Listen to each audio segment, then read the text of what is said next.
Hi, welcome to our ClassroomQ introduction video. So my name is Kyle Niemis, and I'm one of the founders of ClassroomQ.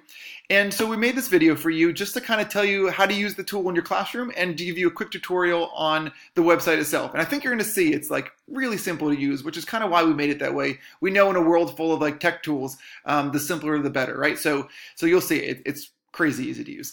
Anyway, so the whole point of the tool, it's kind of like a digital hand raising tool. And I developed it for my classroom because for me, it always bothered me when I'd see a kid sitting there with his hand up when I was helping someone else when he could be doing something a little bit more productive. Or sometimes I would get done like helping a kid and I'd look up and there'd be like 3 hands up and I wouldn't even know who to get to. So I'd be like, all right, I'll get to you, then I'll get to you. And I kind of played that game all the time. So I knew that we could do something better using technology to kind of organize this, which is why we developed ClassroomQ.com. So take a look. I'll show you how the site works. And like I said, I think you're going to see it's really pretty simple. So you go to ClassroomQ.com and as a teacher, you'd click on the teacher button.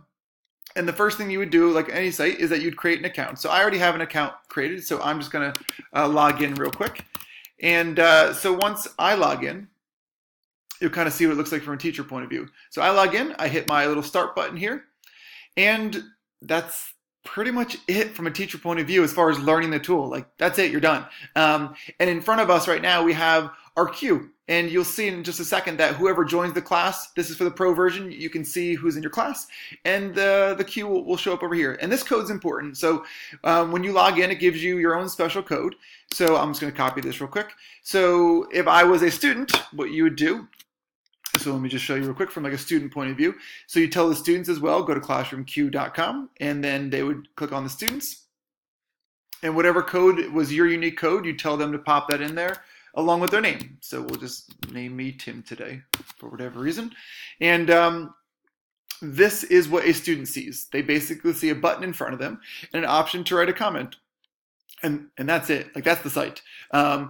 And you'll see basically how it works is when a kid ever needs help, they would just basically click the button and it lets them know, hey, you're first in line, which is cool that it updates and lets you know exactly when the student is in line so they can kind of self-regulate a little bit and manage their tasks.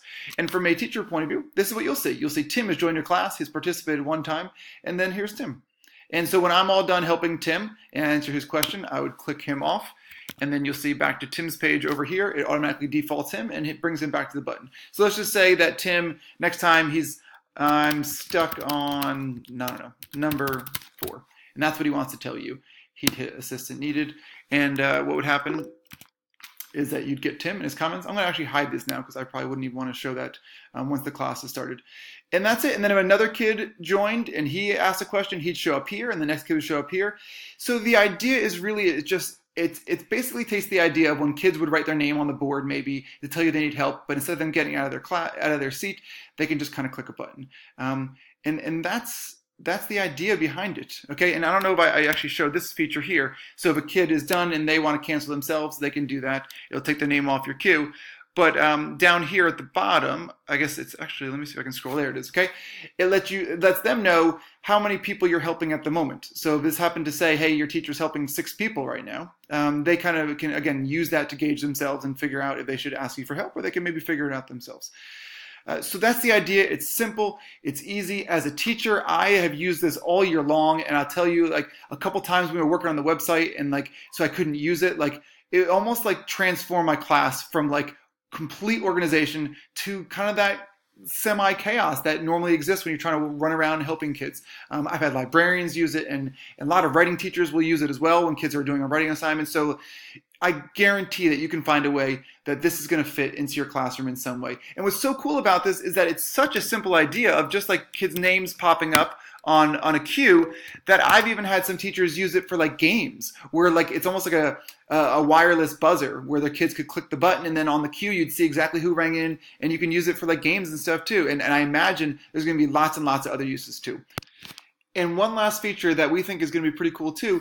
So for our pro version, After you get done and you want to end your session, this little bubble pops up that says you want to export a log of your session. So if I would click yes right now, what would happen is it would download an Excel document kind of with every kid that rang in and all the times they rang in. So the reason we thought that would be cool is just like in a world filled of always trying to figure out, like a world of data, I guess, right? You can basically tell, hey, this kid's asking for help a whole lot of times. Like maybe we should take a closer look at how this kid's doing in class, or maybe a kid's struggling and you can look at it and be like, wow, this kid never asked for help in a single session. Or again, whatever else you want to use the data for. It's just one extra little feature we thought that could really be helpful for some teachers. So I'm just going to hit no for now. So that is ClassroomQ.com.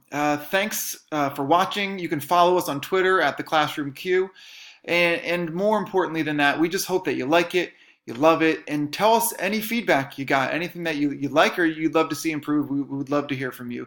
So again, thanks for trying the ClassroomQ.